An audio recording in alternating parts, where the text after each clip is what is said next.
Chers amis d'Ivoire TV, bonsoir. Merci de suivre votre émission, les grandes interviews de Jaume Kwasi. Je reçois ce soir sur nos plateaux son Excellence, Monsieur le député, l'honorable Soro Alphonse, ici de passage à New York, qui a bien voulu nous accorder quelques minutes de son temps pour discuter, bien sûr, des problèmes du pays. Excellence, Monsieur le député, bonsoir. Bonsoir, les mots ont leur sens. Je souhaite tout simplement être appelé tout simplement honorable, pas excellence. Pour ne pas écorcher le protocole ivoirien. Ok, merci bien de cette précision, Excellence. Vous venez tout fraîchement d'arriver du pays. Quelles sont les nouvelles que vous nous apportez? D'abord, merci de l'occasion que vous me donnez pour m'exprimer sur votre célèbre antenne.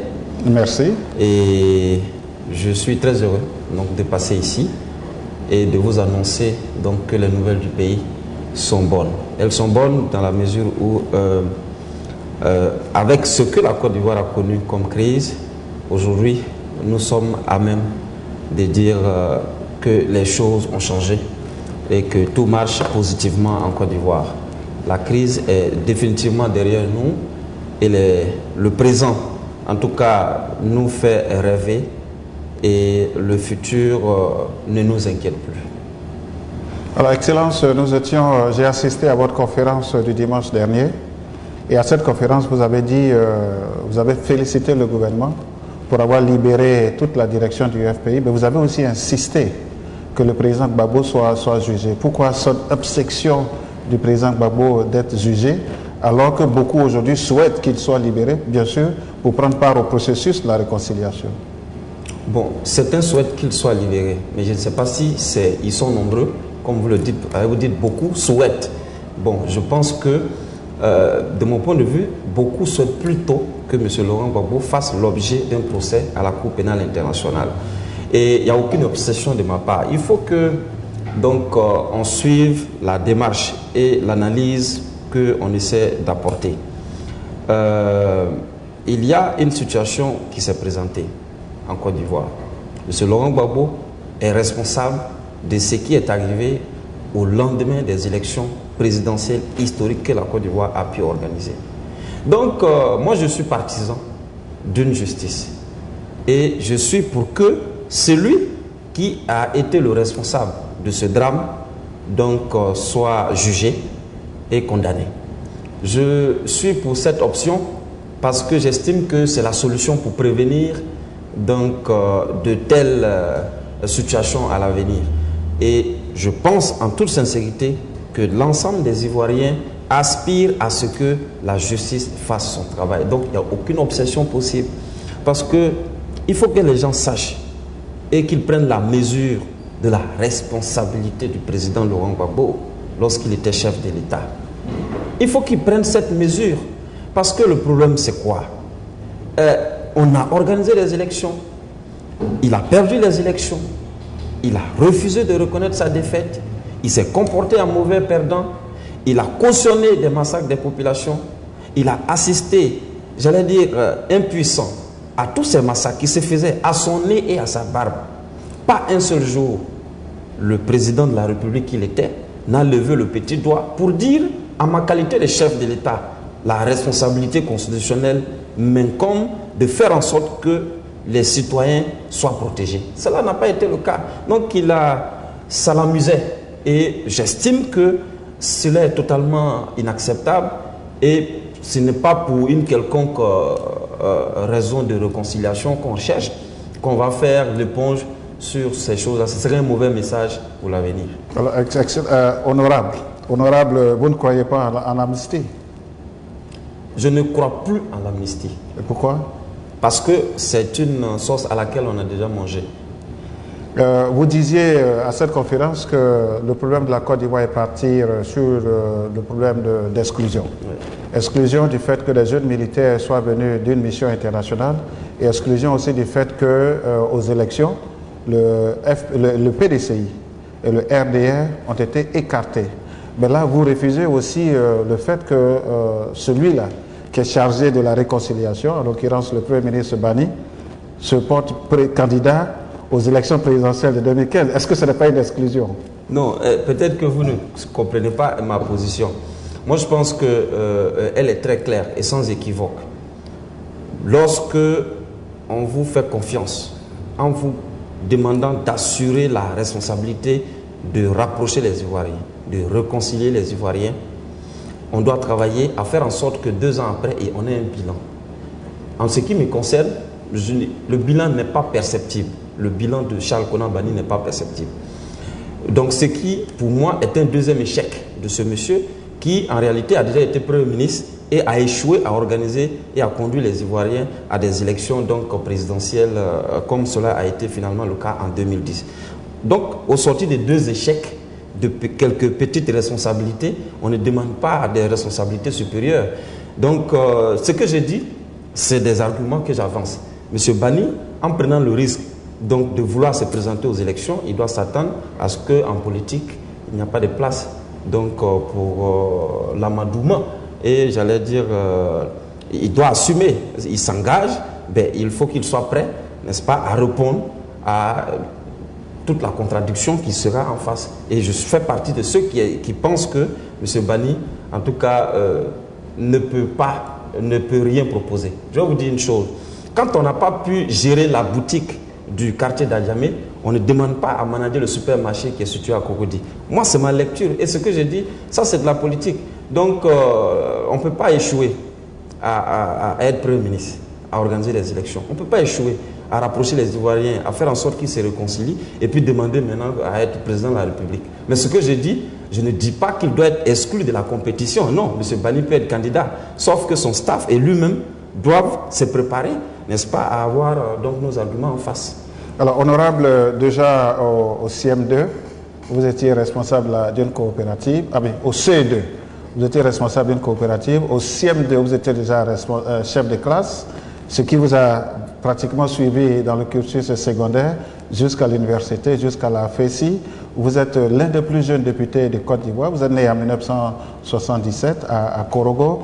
Alors, en tant que jeune, vous êtes aussi le président de l'Alliance pour le changement. Quels sont les actes concrets que vous avez posés aujourd'hui pour la réinsertion de la jeunesse ivoirienne dans ce cursus économique et je dirais pour la reconstruction de la Côte d'Ivoire? Bien, je dirais que nous appartenons à une génération donc, qui a été très active en milieu syndical et politique. Nous avons été les acteurs donc, de ces 15-20 dernières années de la vie politique nationale et nous avons pris part active à tout ce que la Côte d'Ivoire a connu comme turpitude jusqu'à ce qu'on organise des élections présidentielles en 2010. Mais ces élections, lorsqu'on sort de ces élections dans les conditions que vous connaissez, on essaie de regarder dans le rétroviseur. Moi, j'ai essayé de regarder dans le rétroviseur et je me suis dit que j'avais, j'allais dire, une responsabilité. Ce n'est pas une affaire de personne. Les gens de ma génération et de ceux qui étaient de ma lecture politique et idéologique, nous avions une responsabilité. Premièrement, comment faire en sorte que la mauvaise image que la jeunesse ivoirienne avait, on puisse la changer. Parce que ce que les gens avaient comme image de la jeunesse de Côte d'Ivoire, c'était une jeunesse sans diplôme, une jeunesse qui a triché pour avoir des diplômes, une jeunesse qui ne travaillait pas, une jeunesse des agora et parlements, une jeunesse qui faisait que de la politique. Donc j'ai dit, cette image, ce cliché doit changer. Et donc, nous avons engagé donc, un combat pour faire en sorte que les jeunes là, désormais, aillent s'exprimer à l'Assemblée nationale parce que c'est la maison du peuple, c'est là-bas qu'on propose. Donc c'est là-bas qu'avec les arguments, on fait la bataille parce qu'il n'y aura plus de place pour les muscles et les kalachnikovs. Donc ce pari aujourd'hui est réussi puisque vous avez une Assemblée nationale qui est totalement rajeunie parce que vous avez plus de 50 députés qui sont vraiment des jeunes et qui participent pleinement au débat. Et je peux vous assurer que tous ceux qui nous sous-estimaient donc, ont appris à leur dépens que c'était une génération qui avait donc quelque chose à proposer. Ça a été le premier challenge. Le deuxième challenge, c'était de faire en sorte que sur un plan purement social et politique, il fallait travailler à créer les conditions pour que l'image d'une jeunesse violente là donc, puisse également changer. Et sur ce plan, au lieu que vous ayez affaire à des gens comme moi qui organisent des groupes de skinheads pour chasser des étrangers, pour, j'allais dire, aller ergoter dans des parlements, pour chasser donc, les petits blancs, pour dire à chacun son petit blanc et tout ça, nous avons dit non, non, non, avec nous, ça ne sera pas ça. Donc, nous avons la responsabilité de faire en sorte que les gens voient une autre jeunesse responsable, une jeunesse qui n'est pas violente. Et nous avons pris le contre-pied, je dis bien le contre-pied, donc de ce que la jeunesse FPI faisait avant, en étant ceux qui sont les premiers à aller vers eux. Donc, au lieu de les brimer, de les chasser, au prétexte que nous sommes au pouvoir maintenant, j'ai dit non, nous allons plutôt aller vers ces personnes. Et je suis en pointe des personnes qui vont vers les gens du FPI pour les rapprocher, pour les réconcilier, pour les ramener au pays et pour faire en sorte que ceux qui sont au pays, dès qu'ils ont un petit problème, je suis le premier à intervenir pour régler. Il fallait montrer que la jeunesse peut donner une autre image. Et je pense que c'est sur ce terrain-là que nous travaillons. Parce que moi, j'ai fait depuis pratiquement 17 ans la campagne d'Alassane Ouattara. Et je suis convaincu de ce que donc, ce monsieur va transformer la Côte d'Ivoire. J'ai participé à la bataille pour le faire élire. J'avais tellement confiance en sa capacité à gérer économiquement que je me suis dit, pendant que ce monsieur sera en train de tenir la tranchée économique et de développement, il faut que d'autres soient à même de tenir la tranchée d'un environnement aseptisé, d'un environnement adéquat et d'un environnement donc, pour faire repartir la Côte d'Ivoire donc, dans un environnement de paix comme nous avait habitué le président Félix Houphouët-Boigny. Et c'est sur ce terrain que nous sommes. Alors, honorable, déjà en juin, vous déclariez à Yamoussoukro qu'il y a encore des Ivoiriens qui ont dans leur salon la photo du président Gbagbo. Il y en a qui ont dans leur bureau la photo du président Gbagbo. Et à chaque fois que quelques Ivoiriens se retrouvent, ceux-là, au jeu de pétanque, c'est pour discuter des problèmes concernant Gbagbo. C'est tellement de la déstabilisation de la Côte d'Ivoire. Vous appeliez en son temps le président Alassane Ouattara à être très vigilant.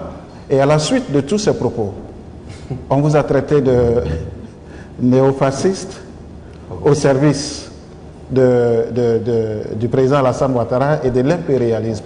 Comment réagissez-vous à ce genre de mots? Non, franchement, moi, je pense que moi, je suis un soldat qui sait adapter la tenue du combat. Et à chaque circonstance, il y a une attitude à avoir. Je sais donc être très doux. Je sais également adopter un langage de fermeté. Parce que c'est anticonstitutionnel, c'est anti-républicain que d'avoir la photo de Laurent Gbagbo dans son bureau, pas la personne Laurent Gbagbo. Ça m'intéresse peu parce qu'on peut avoir les photos de qui on veut dans son bureau et même donc au chevet de son lit. Mais ça ne doit pas être la photo où il est indiqué président de la République de Côte d'Ivoire. Il y a un problème. C'est un acte anti-républicain. Et comme les hommes doivent être sensibilisés, il fallait qu'on puisse donc dénoncer cette attitude pour que les gens sachent qu'on n'était plus dans la gouvernance Gbagbo. Il fallait que, même si on a perdu les élections, qu'on essaie d'être républicain en mettant la photo du président actuel donc, dans nos salons. Je pense que le faire, ça ne fait rien. Mais je sais que c'était difficile pour ces personnes qui continuaient donc de vouloir forger une opinion donc pour faire croire qu'ils avaient gagné des élections. Et c'est ce contexte précis qui m'a amené à dire niet à cette attitude. Parce qu'il n'y avait pas de place pour le bicéphalisme, et puisque les élections avaient été très claires et le vainqueur, il n'y avait aucune contestation possible sur ça. Donc il ne fallait pas que des gens continuent d'avoir la photo de Gbagbo.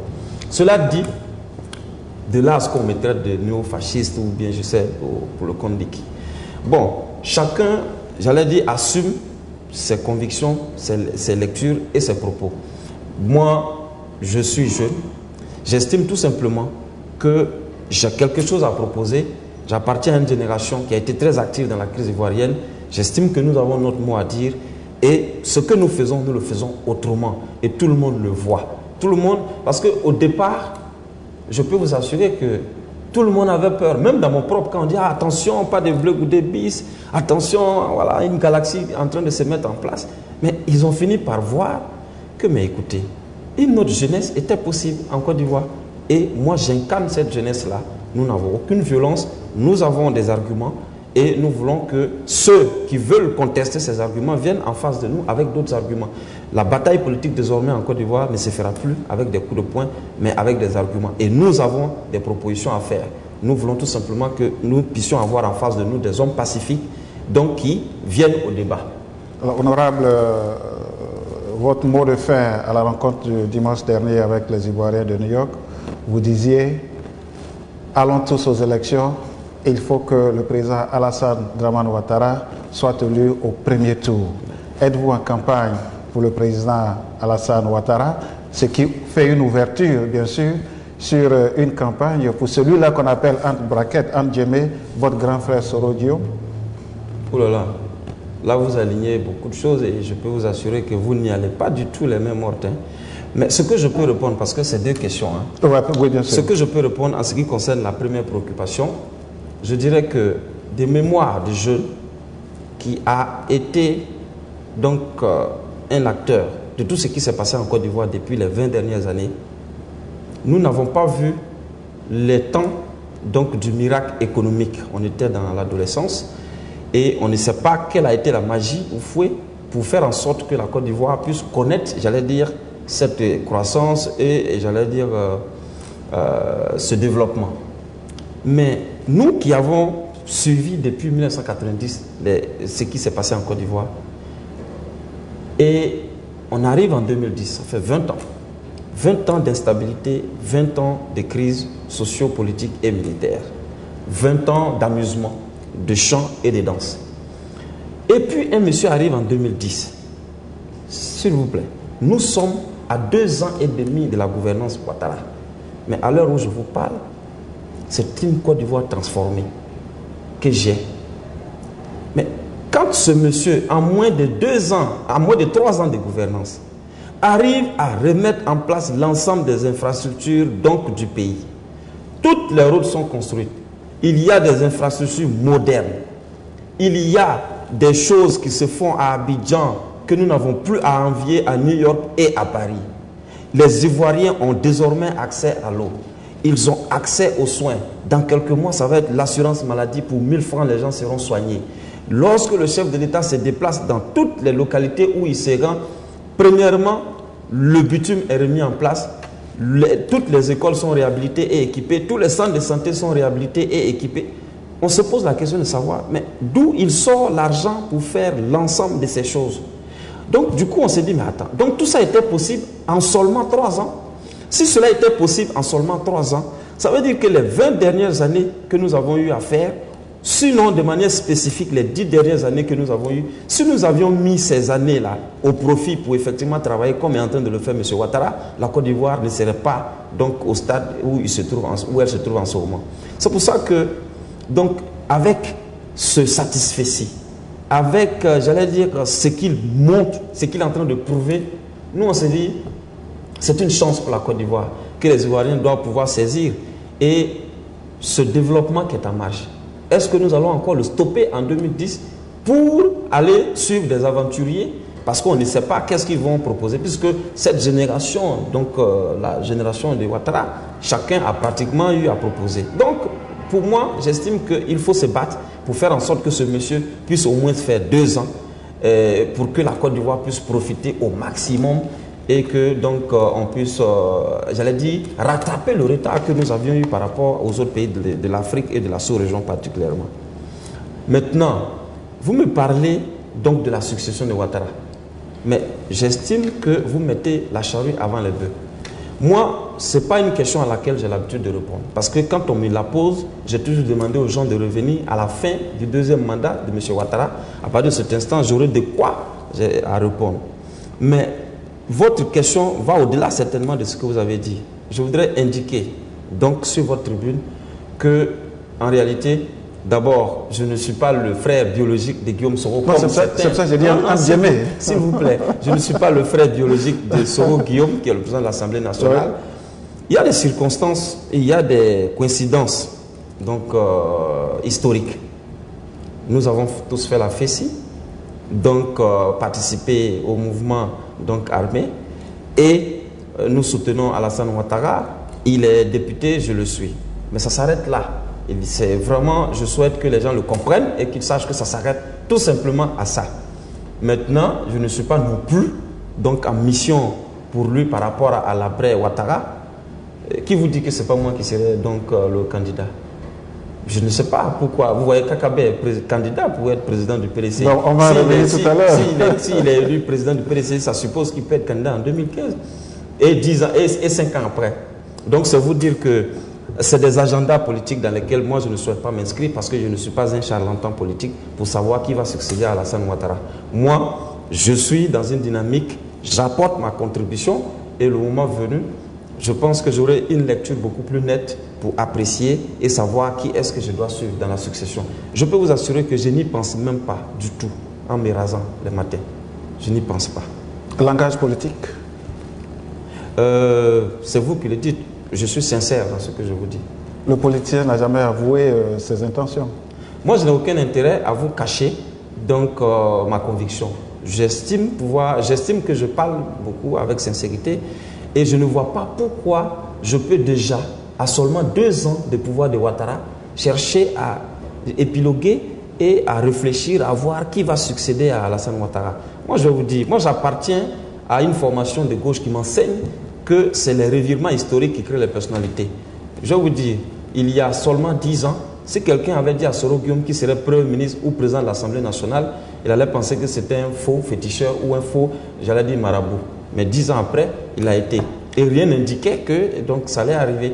Pour moi, en 10 ans, tout peut arriver en Côte d'Ivoire et des situations nouvelles peuvent se présenter et nous apporter peut-être des éléments d'appréciation nouveaux qui vont guider, j'allais dire, nos choix politiques. Alors, honorable, dernièrement, les militants de base du RDR ont occupé la rue Épique parce qu'ils pensent qu'il y a une cassure de communication entre la base et le sommet. Le PDCI se cherche encore dans son 12e congrès quant à savoir qui sera le prochain président.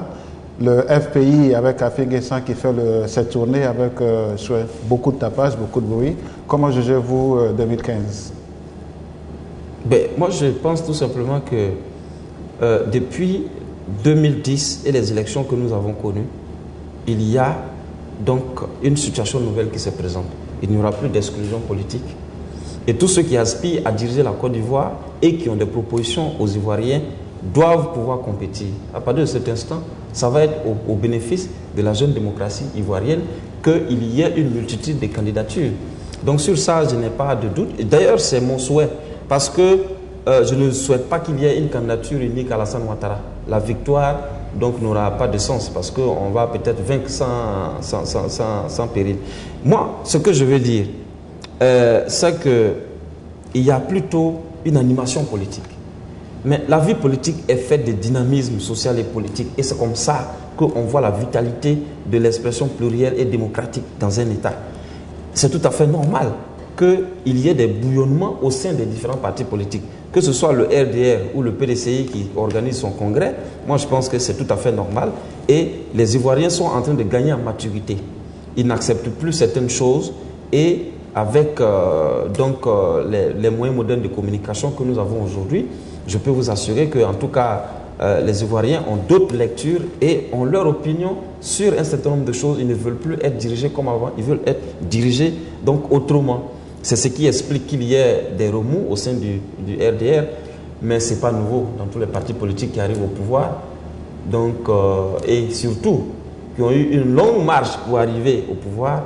Donc, il y a toujours eu quelques frictions, quelques frustrations qui sont dans l'ordre normal des choses.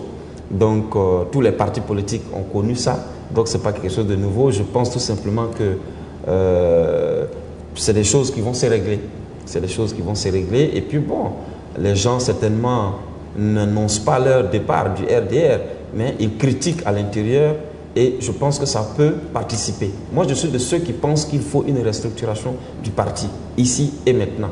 Parce que quand on sort d'une élection présidentielle, dès le lendemain matin, on prépare l'élection prochaine. Il ne faut pas attendre la dernière minute pour, j'allais dire, réorganiser le parti. Il faut également que nous soyons en contact permanent avec la base. J'essaie de faire autant que faire se peut, à mon niveau, ce que je peux.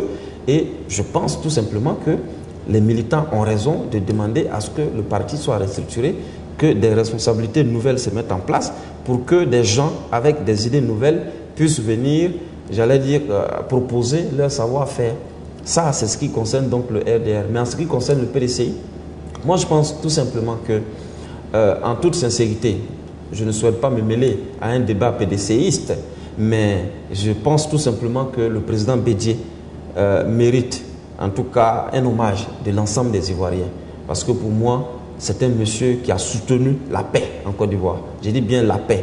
Sans lui, c'était difficile que la Côte d'Ivoire connaisse la paix parce qu'il avait la possibilité de se comporter comme d'autres personnes et il aurait suffi tout simplement qu'il le fasse pour que la Côte d'Ivoire soit maintenue dans l'instabilité et donc dans la crise que nous avons connue. Pour moi, Dieu Madi et Kakabé ont exprimé quelque chose qui n'est pas forcément nouveau, mais c'est la manière peut-être qui n'a pas été indiquée. Mais sinon, c'est la démocratie interne au PDCI. Moi, j'aurais tout simplement en tout cas souhaité que le vainqueur de cette élection au sein du PDCI soit donc le président Henri Konan Bédié parce que c'est un monument et grâce à lui, il y a une stabilité qui va se faire au sein du PDCI et grâce à lui, nous allons maintenir le duo Bédié-Ouattara qui donc a favorisé la paix et l'alternance démocratique en Côte d'Ivoire, grâce à qui il y a cette stabilité que nous devons travailler à consolider. Ça, c'est mon avis sur cette question. Honorable, je vous prends au mot. Vous êtes l'un des plus jeunes députés de Côte d'Ivoire. Vous avez des visions assez longues. Est-ce que vous vous retrouvez un peu en Kakabé? Et puis, quelles sont les difficultés que vous rencontrez dans l'exercice de vos fonctions?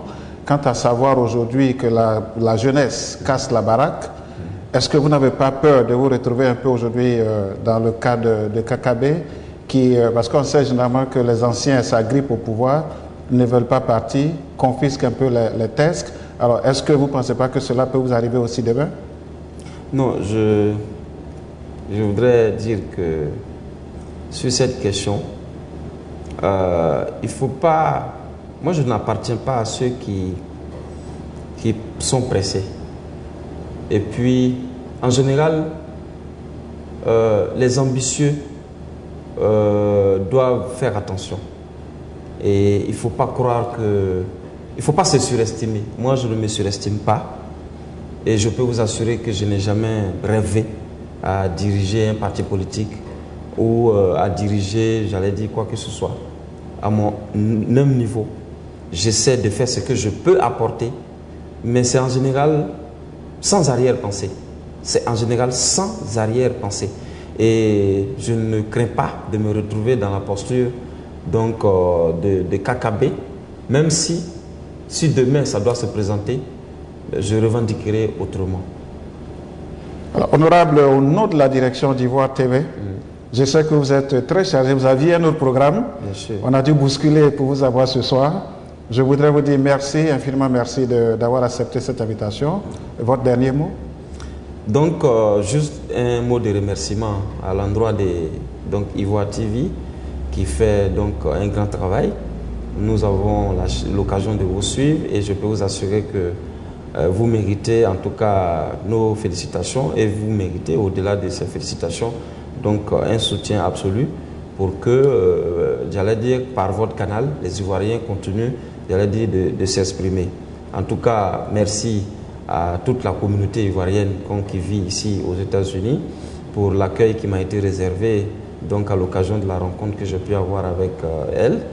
Je suis très content de les avoir rencontrés et d'avoir échangé avec eux sur l'ensemble des problématiques donc de l'heure en ce qui concerne la vie donc de notre pays à nous tous, la Côte d'Ivoire.